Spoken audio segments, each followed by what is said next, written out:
All right, folks, good morning. Let's kick it off.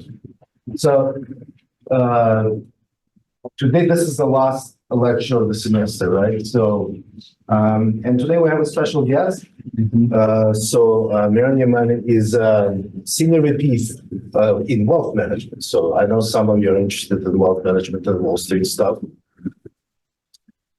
And they have a lot of offices around here and of course in major metropolitan areas. So I'm hoping you can soak up some of this wisdom and find out how you too can lead the wealth management world and make us billions of dollars and donate half of it to the college.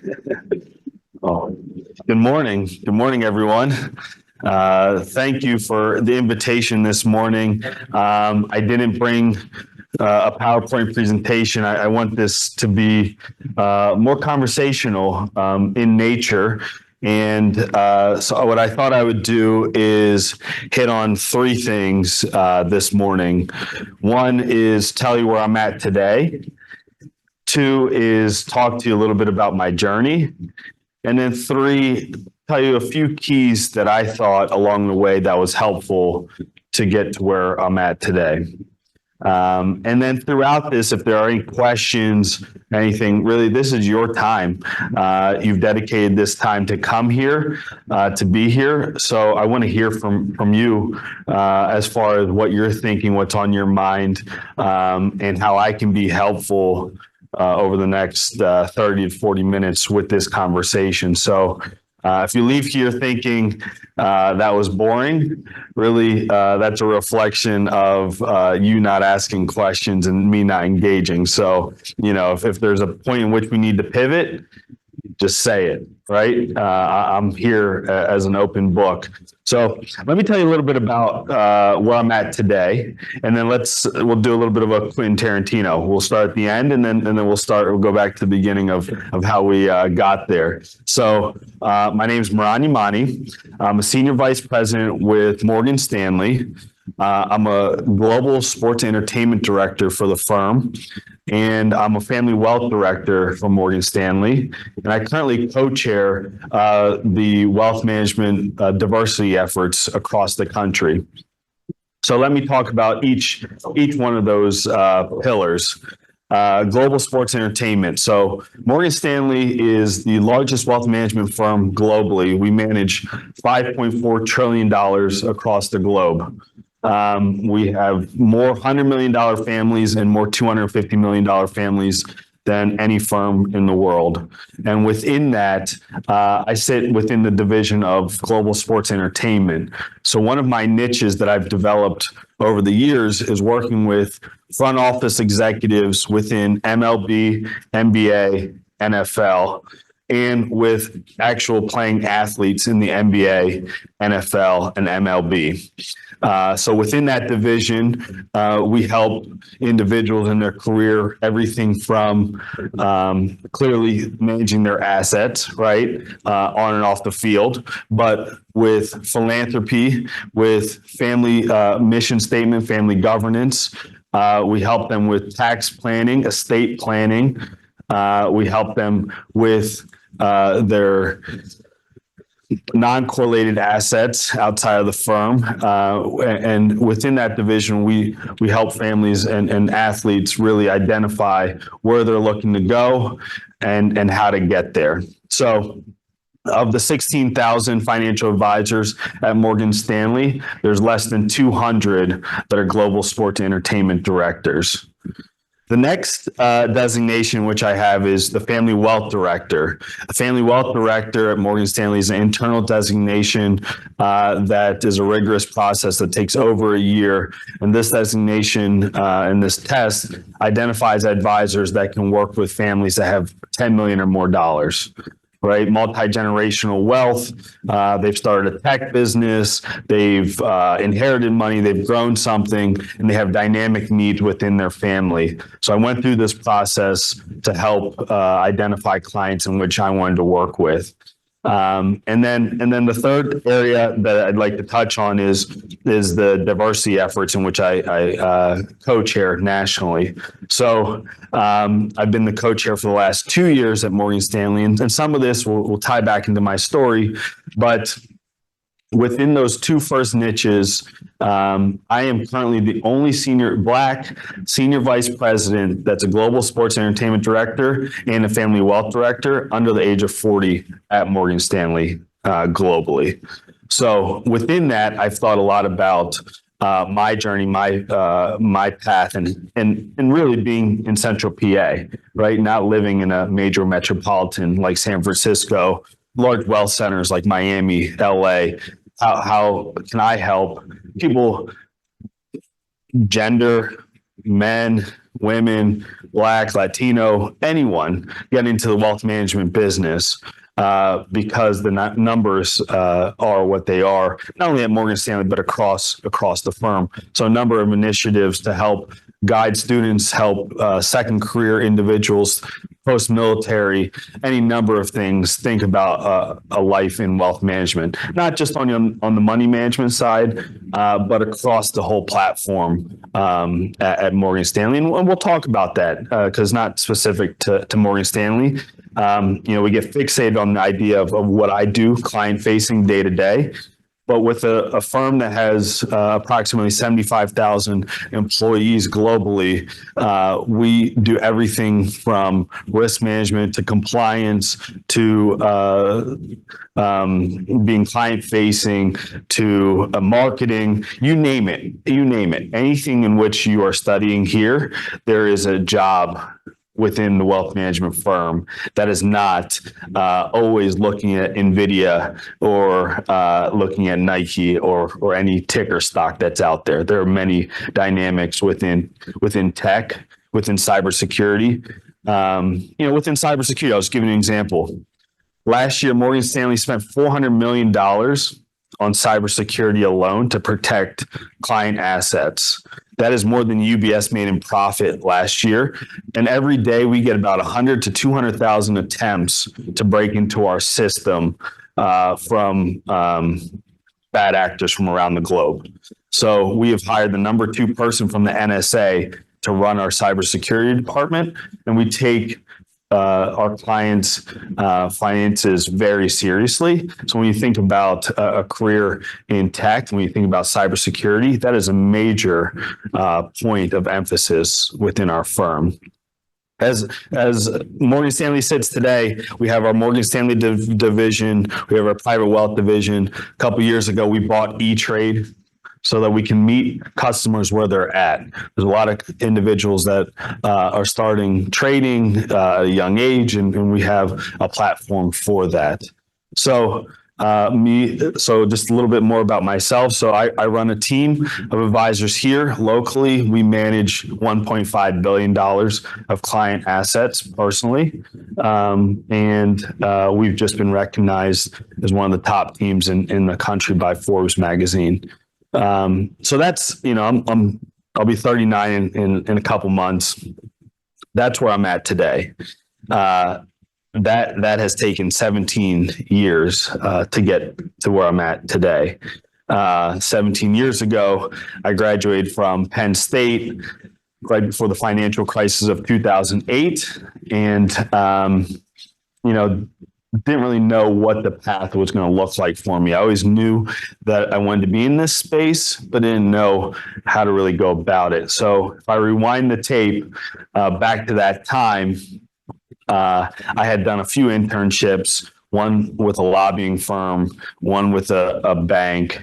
And I didn't really think that I'd have a chance to interview, but I did with Smith Barney. And at that time, they had a firm minimum pay. And they said, the likelihood of you succeeding, the numbers are against you. The fail rate in financial advisory is upwards to 90%. So we're going to actually pay you below the firm minimum. Joke was on them because I didn't have any money. So whatever they paid me was going to be more than I had. So, I took the job with the idea that it was a win for me. So my personal story is that I'm first generation American. My parents came here from the country of Eritrea. Eritrea was war-ridden with Ethiopia. Both my parents left as refugees and came here on a sponsor program. So I was actually born here in the States, but my parents came from Eritrea and didn't have anything but the clothes on their back. So finance to me was always something I was fascinated by. One, because we didn't have it. Two, because I thought it was part of the American dream to build wealth in this country. And three, I thought it was a way that not only could I enrich my own family, but provide education for the people around me. So at a young age, I became fascinated by the markets. I became fascinated by money movement, became fascinated by creating wealth for myself personally and for our family. So I had the bug at a younger age in high school, started to think about it, didn't really know how I get into it, but I did start buying stocks. You'll come to find out later in life that people will only tell you about the stocks they won on. They will never tell you about the stocks they've lost on, right? All of a sudden, we heard a lot about crypto until we didn't. We heard a lot about, the Reddit stocks until we didn't, so the same is true for myself. There was a lot of mistakes that I made early on that I learned from. But with that infatuation around the markets, I didn't really know what it took, even when I got hired to be a financial advisor. And that journey took me quite some time, right?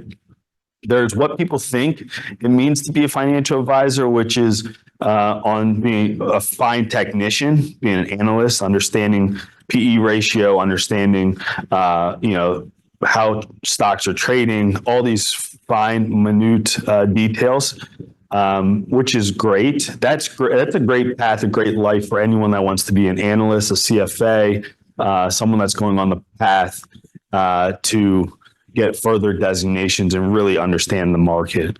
Within the wealth management space, when you work at a firm like Morgan Stanley, it's pretty dynamic in the fact that what I do day to day is client facing. So one of the biggest takeaways is that I had to understand people. I had to understand behavioral finance more than anything. I had to learn to be a better listener than a talker. Right.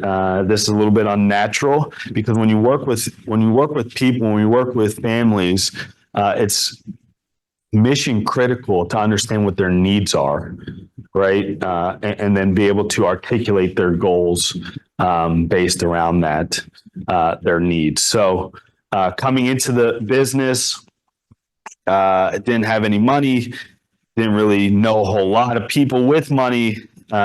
So I really built my business around cold calling and networking, which really doesn't exist to the same extent today.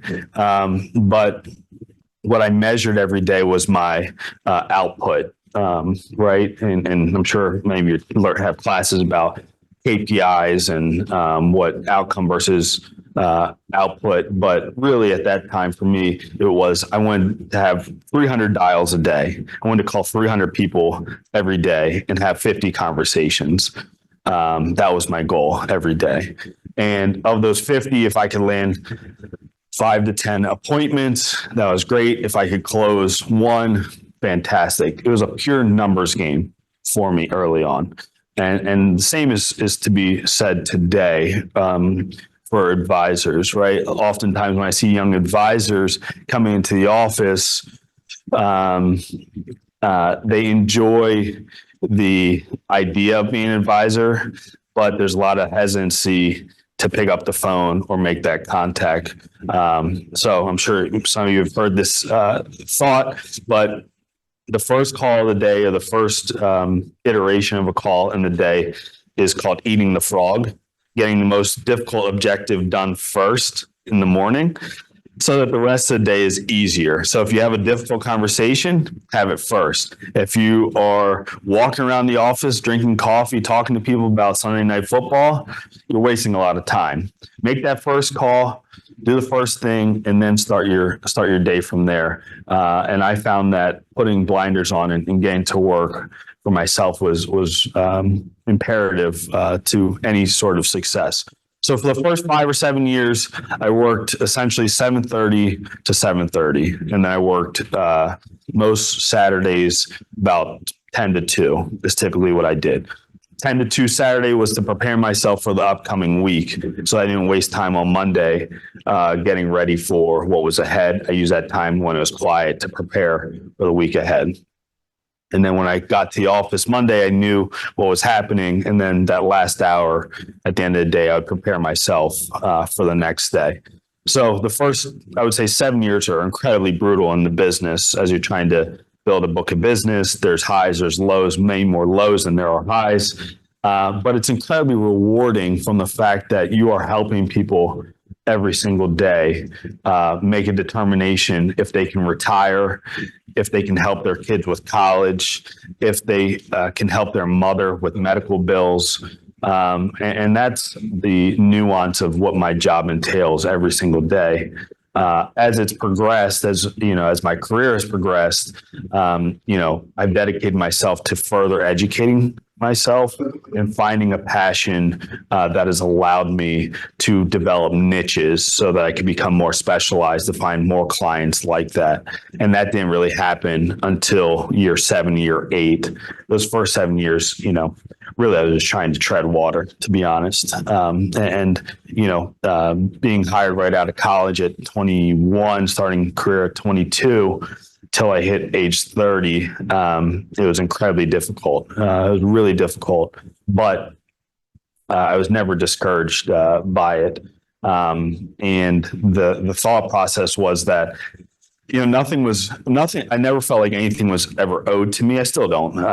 I still don't think anything is owed to me. And there's a great deal of humility that I hope to have or continue to carry.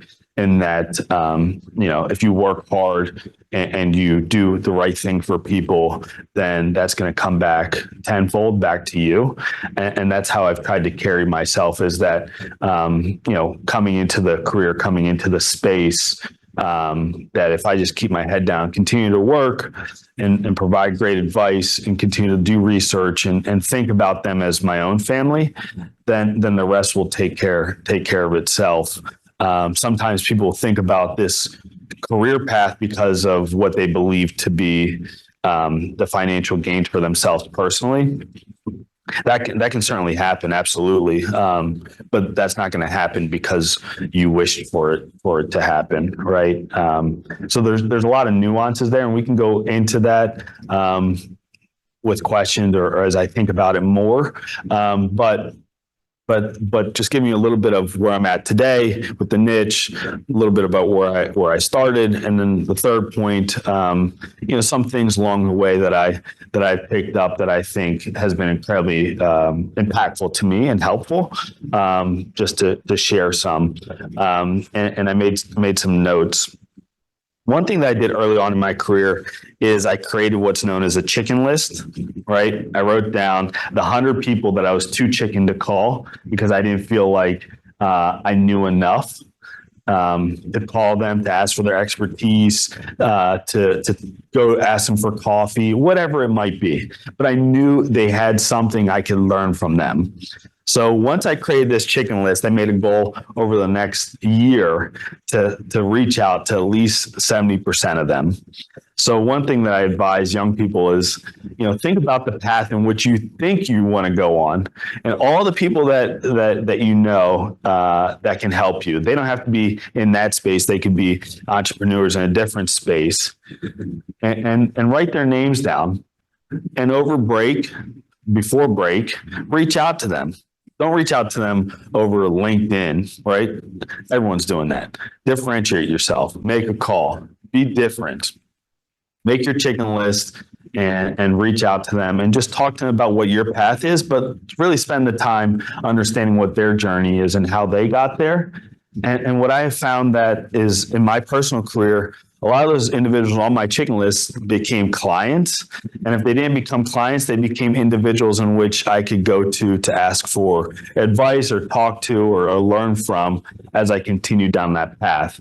And most people want to help engage young people where they're at, but they don't get asked. So differentiate yourself, create a chicken list. Think about it. Maybe it's 20 names, maybe it's 10 names, but there are individuals in your life, your parents' life, your church, wherever they are that want to see you succeed. And it's upon you to think about that. So chicken list. The second one's connect, make connections, right? When I was early in my career or throughout really my life, even in grade school, being on student council, playing sports was always important to me. But when I was at Penn State, I got involved student government. There's a whole story there about overthrowing the government, putting a new one in, working with the university, but making connections that can last you a lifetime. Meaningful, deep connections, more than making 100 connections, making meaningful connections with the people so that you can learn from them. One of my notes here says, and I think about this all the time, is there's a great book called Seasons of a Man's Life that I read. That was a psychological study in the late 70s that talks about their pivot points in any individual's lives where your group of friends changes. And it's a natural occurrence, right? When you graduate high school, some people go to college, some people enter the workforce, some people will go to the military. That's one season of your life that's changing. That's going to happen again post-college. That's going to happen again as people have families or kids or divorces later, or as parents pass away. It's called Seasons of a Man's Life. But in that book, it talks about this idea. And what I've thought about personally is this whole notion that you are the average of the 5 people that you're closest to. So your 5 closest friends is what you average to be. So if you're not in a group that pushes you, if you're not in a group that accelerates you or asks you hard questions, and you're at the top of your group in whatever formation that is, and you can have multiple groups, but if your average is not where you see yourself being, think about how you want to change that group, whether it's today, tomorrow, in the future. And I talk about this with athletes all the time, right? Like a lot of athletes want to bring their friends from their childhood to their future. And that's just it's not possible, right? It's just not possible. In order for you to invest in a tech company, or in order for you to sit on board of directors, depending on what your upbringing is, it's just not possible to bring along people from the past along with people in the future. It's not a bad thing. It's just the evolution of how you need to think about where you're going. My friend group today, propels me to think about our community in a different way. So one of the things I enjoy doing within the Harrisburg community is serving on a number of boards to help the community move forward. So I've sat on the Whitaker Center board. I've chaired UPMC, the hospital board. That outlet for me to improve the community has been something that has been propelled by the friend group that I'm in. So make connections and think about the average of your 5 friends. Another note that I made here is raise your hand, lead. Don't wait to be asked. If there's something that you want to change or do it. When it came to D&I at Morgan Stanley, it was really me going and saying, pushing ideas. Hey, we can do this. I can do that. This is how I can help. This is the strategy. This is how we can implement it. And you have to step up in order to lead. If you're waiting for people to ask you, it's going to be too late, or it's not going to be consequential to anything. So if you want to do something, if you want to see change, whether you want to see change here on campus, at your home, in your community, in your career, take the initiative and do it. Lead and go, raise your hand and go do it, and put a strategy together that's cogent and go about it. And through that, every successful individual that I've encountered over the last number of years sets goals. set goals for yourself, personal goals. What are your goals? What are you doing to get after those goals? What are you doing today? What are you doing tomorrow? How are you bettering yourself towards your goals? If you don't have goals, then you're really on a path that will take you anywhere, right? But if you set goals, those goals can pivot. But if you set a goal, GPA goal, internship goal, anything, whatever the goals are, weight loss goal, working out goal. If you set a goal and you work towards it a little bit every day, you're more likely to have success. So think about what your personal goals are. Take that time to reflect and create a strategy around what you want your goals to be. Another note I put here is don't be random, be deliberate.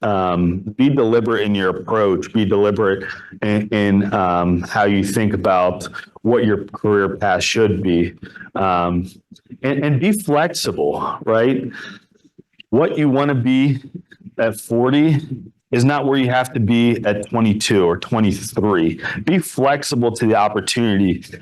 You might start down one path, you can gain a lot of expertise, a lot of knowledge, and then pivot to a different path, right? So be flexible in it, but be deliberate. Be deliberate in your approach, and be open. I can tie this back to Morgan Stanley. So as I said earlier, Morgan Stanley is this huge conglomerate company that has global offices, Frankfurt and Abu Dhabi and all over the globe. But there are so many different positions within that firm. So I'm talking today about wealth management, but be open to all the things I talked about: compliance, risk, being a branch manager, being an office manager, leading a team, being a team director. There are so many roles within wealth management. Be open to the idea of how you enter a company and be open to what is possible. Because there's many iterations of that. You might not like what I do. You might not care for what I do, but there could be a different career path. You could do marketing for Morgan Stanley. During the Super Bowl, we had our E-Trade commercial. Marketing department is pretty significant. Our partnerships, if you're into golf, we're the lead sponsor for the Players Championship. So our marketing department heads that. We're looking at deals, whether it's an F1 or Indy or whatever. And so we have a whole sponsorship and partnership group that looks at those opportunities within the firm. So be open to different ideas. It's not always about client-facing opportunities. Or if you're really technical and you're technical, but you're introvert by nature, an analyst route is a fantastic way to go, right? Being an analyst on Wall Street, starting at one position, going to private equity, going to hedge funds is a terrific career path. And our analysts are some of the sharpest people that exist at the firm. And if you have an area in which you care about, right? Let's just say you are into healthcare, right? You're into the sciences, and you don't really know how that ties back into wealth management. What I can tell you is that there's a number of ways. So as I think about our healthcare analysts, our healthcare experts that help finance hospital deals, that help arbitrage opportunities, they have the background in bio, they have the background in chemistry. So think about what it is that differentiates yourself from other individuals that makes it uniquely special. So I threw a lot of ideas out there. Let me just talk about a few books that I have found helpful along the way. Warren Buffett says that the only diploma that he has hanging in his office comes from this individual. So, Warren Buffett's considered maybe the greatest investor ever. His acumen is second to none. He went to Columbia, brilliant guy. but he doesn't have any of his college diplomas on his wall. The only diploma he has on his wall is from Dale Carnegie. Dale Carnegie wrote a book. It's called How to Win Friends and Influence People. And it's a whole notion or idea that your ability to talk to people or connect with people is going to be what brings ideas forward. So in Warren Buffett's case, he's an introvert by nature. He has stated that he reads 12 hours a day, and that everything that he's ever done in investing has come from public information, and that what he prides himself on is that he's outworked everyone to find the deals, and that would only get him so far. Dale Carnegie's book and his courses taught him how to articulate his message to other people. So this is a book that I read and that I continue to pick up, but Dale Carnegie's How to Win Friends and Influence People is a fantastic read. If you want investment heavy, so Warren Buffett's mentor was Benjamin Graham. Benjamin Graham is a value investor that pioneered how we think about investing in value stocks. So read Benjamin Graham's book.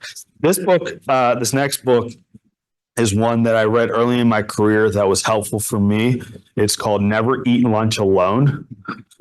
Never Eat Lunch Alone is a really good book, just because the idea that it's an opportunity for you to connect with multiple people and think about where you're going. A more basic investing book that's been around for quite some time is Rich Dad, Poor Dad, that I'm sure many of you have looked at or read. More recent books, Atomic Habits. I don't know how many of you have read Atomic Habits, but Atomic Habits just talks about what you can be doing every single day to create change within yourself. Atomic Habits is a fantastic book as well. So, with that, with where I'm at today, a little bit about my history, my story, and some of the things that has helped me along the way. I'd like to open it up just generally for questions from the group. Got a question. Please. So you mentioned the failure rate Yeah. really high, and you also mentioned that you made some mistakes along the way. Would you be willing to share some of the mistakes? Yeah. And learn from them? Yeah, absolutely. So wealth management is trying to get better at this, trying to help individuals stay in the career path longer. And the failure rate has been high. One, because it is a steep learning curve, and two, where students are at and what there's so many jobs in which allow you to be successful coming out of the gates and make significantly more money, that when peers see how well their peers are doing relative to themselves, they jump ship rather quickly. So some of the failure rate is just the idea that people don't stay in the seat long enough. As far as early failures, there's quite a number of failures that I made along the way. Understanding time,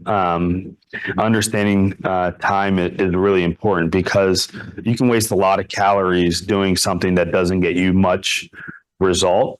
Driving 2 hours to a meeting that yields nothing, and not qualifying people the right way because I was scared to ask the right questions on the phone. Finding my voice early enough to ask questions was a big failure of mine.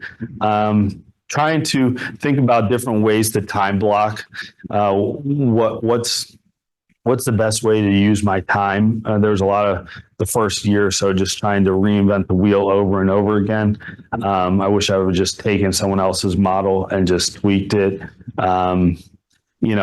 Spending a lot of time doing research and not fully utilizing the capabilities of the firm. Trying to do my own research when we have more intellectual capital than anyone, and not utilizing how I was being most efficient. and then just not having goals set that I was treading a lot of water early on, and my goal, the note about here about goals is from learning, right? I wish I would have set more clear, defined goals early on in my career. That would have helped me big time. One thing I'll say as you guys think about your questions is that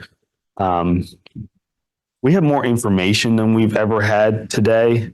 And that's only gonna, if you read Jamie Dimon's letter to shareholders the other day, AI is gonna only make that more evident, more pronounced.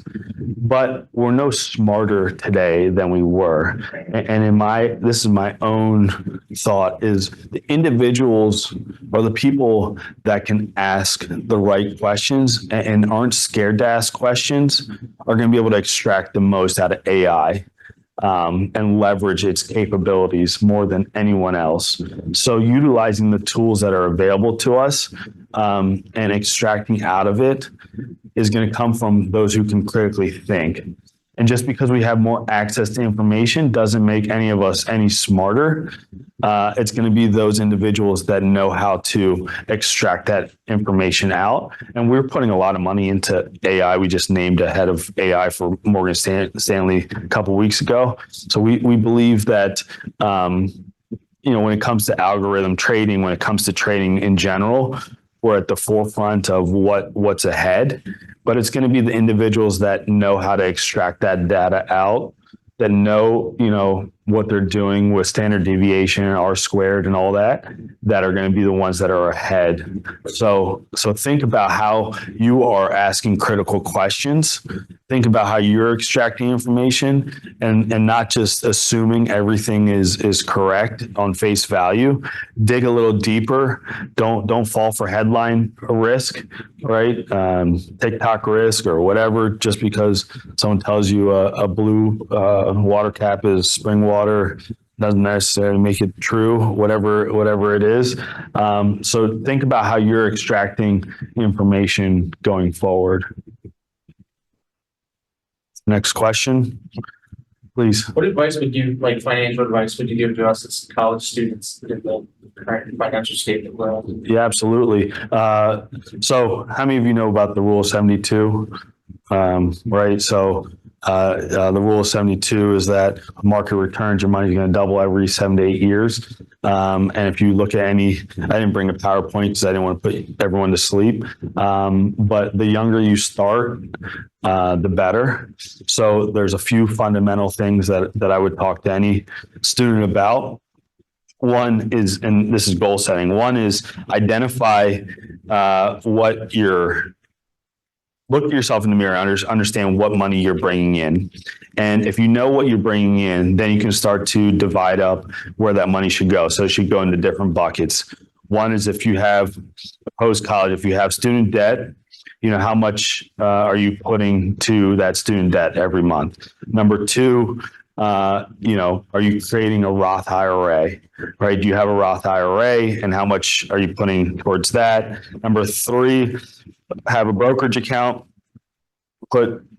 Just put what you can. Start small, even if it's $25, $50 a month, and continue to do that. Build that habit. Buy a low cost ETF, BOO, SPY, whatever's low cost. Just put it in there routinely. As you make more money, you put more into that. And then four, make sure you start to build out. And then four is probably number two after. But have emergency savings bucket. Emergency savings should should be about 3 months of savings. As you graduate, find housing, whatever it is. But if you start if every dollar should have a purpose, right? And if you give a purpose to every dollar that comes in, then you're going to have more success. So creating a template for a plan would look like creating a budget, understanding what your expenses are, not living above your means, paying down debt appropriately, putting money into emergency savings, putting money into a retirement account. If you get employed, putting money into your 401k, and then starting a brokerage account. would be all the areas that I would consider. If you're just in your dorm messing around and you want to get started, open up, if you don't have a job and you have some dollars, open up a brokerage account and dollar cost average every month into that account, and then find a number that you can stick to every month and then go with it and don't even look. Just keep your blinders on and just keep contributing. And as that grows, then you can look to diversify, but broad-based index for young individuals will typically work out for them.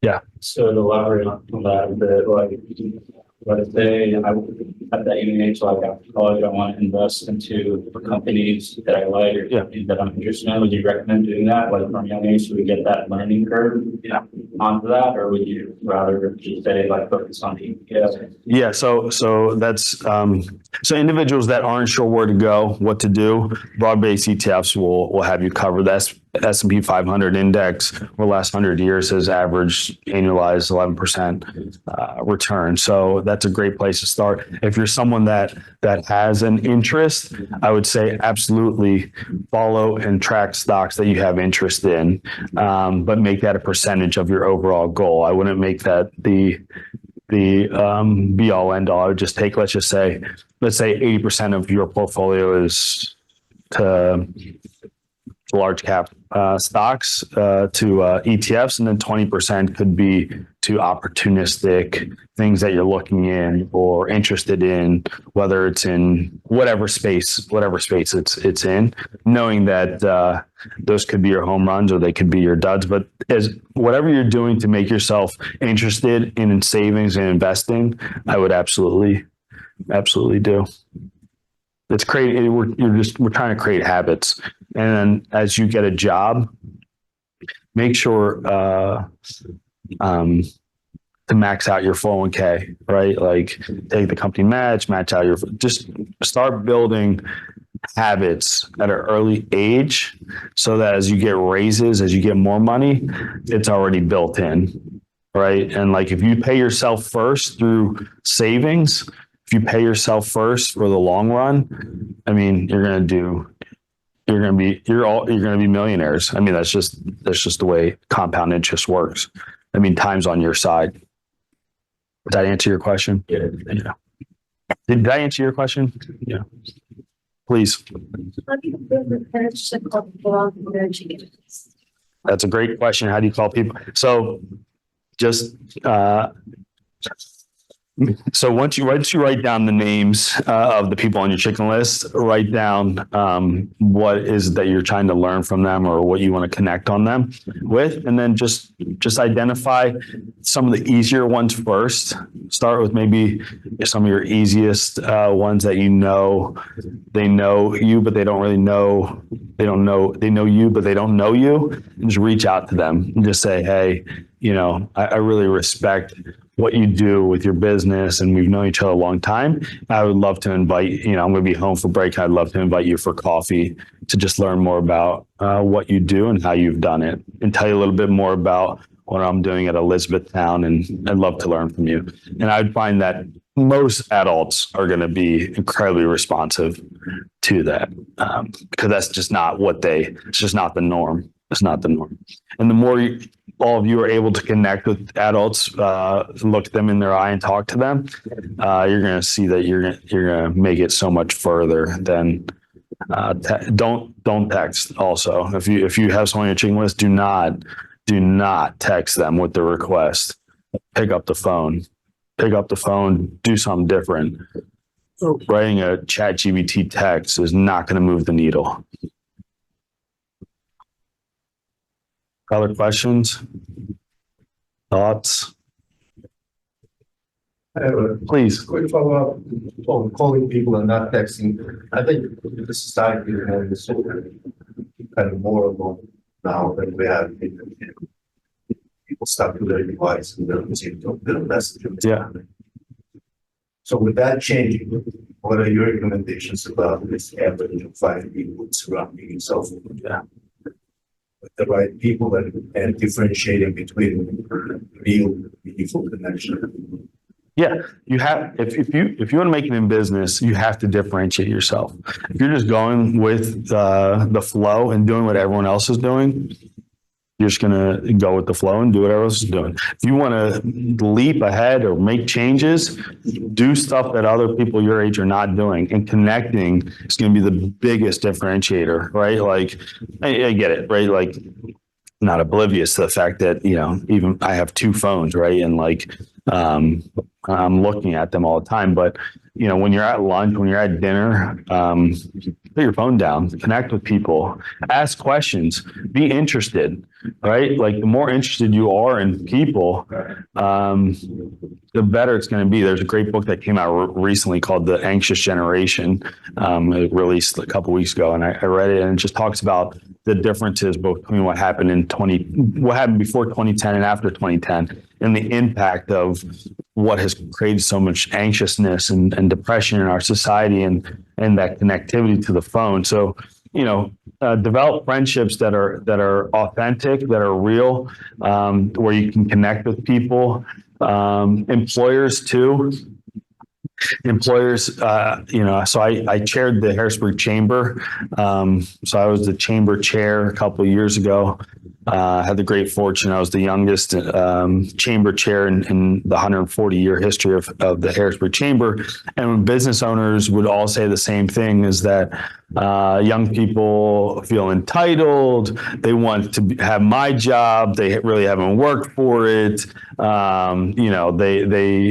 think that they already know everything. They're stuck to their phone, and I would say to them, like, all right, you can stop bitching or stop complaining, right? Like, what are you doing from the employer side? But the fact of the matter is, this is the first time in American history that we have 4 generations of people working in the same employer, that we've never seen that before. So, from baby boomers to the forgotten generation and Y, X, Z, there are 4 generations of people that are working together, and each generation has a different way of communicating, right? So what we often hear at Morgan Stanley is that the baby boomers are very direct in their messaging. Do task X, right? And then they'll come back to see if you did the task.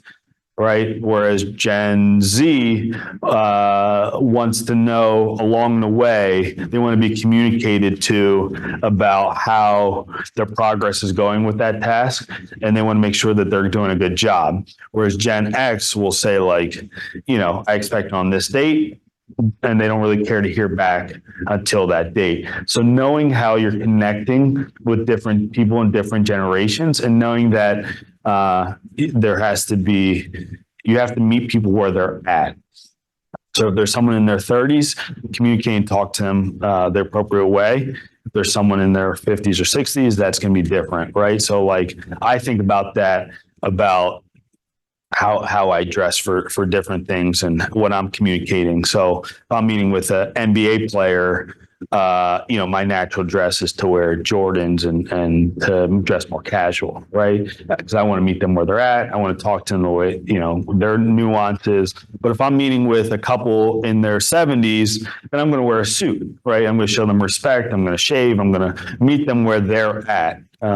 Because that matters to them. So if you're with your friends, I don't know who here is a Pittsburgh Steelers fan, but Mike Tomlin says the standard is the standard, right?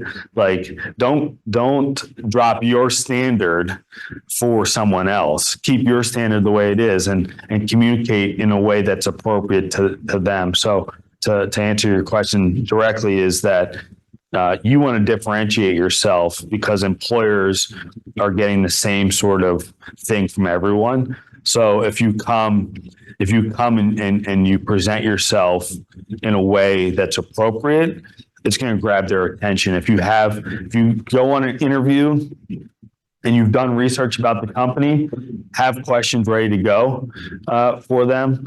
Look at them directly. Be deliberate about what you're looking for, mentorship, whatever it is. The more engaged you are in that process, the more likelihood they're going to be engaged with you. Follow up the right way. Write handwritten notes. right? Like, don't write an email saying, thank you for your time yesterday, blah, blah, blah. All right. Everyone does that. If you really want that job, right? Like, what are you doing that's different? Take the time, find out their name, write a handwritten note, thank them, whatever it is to move ahead. If there's not an internship, let's just say it's local, right? Elizabethtown has great connections with Fulton Bank and Orrstown and all these great organizations that are local. They're fantastic. Connect with those people, go there, meet with them, talk to them, ask for their time. Don't just scroll through LinkedIn and just like, hey, we have a common connection. Like everyone's doing that. Do something that's different. Anything else? So how would you rate this? One to 5? 0, 1, 3, 5. How'd this go? How'd I do? I'll take that as a 1. Yeah, that was right. I got it. It's cool. Well, I really appreciate everyone. You know, it's raining, it's ugly out, it's the weekend. You know, hopefully you got a few nuggets out of this conversation that you can take forward as you go on your journey. Just know that everyone's rooting for your success from the college here to your family to your friends, and carry that forward and have fun along the way. So thank you. Appreciate it.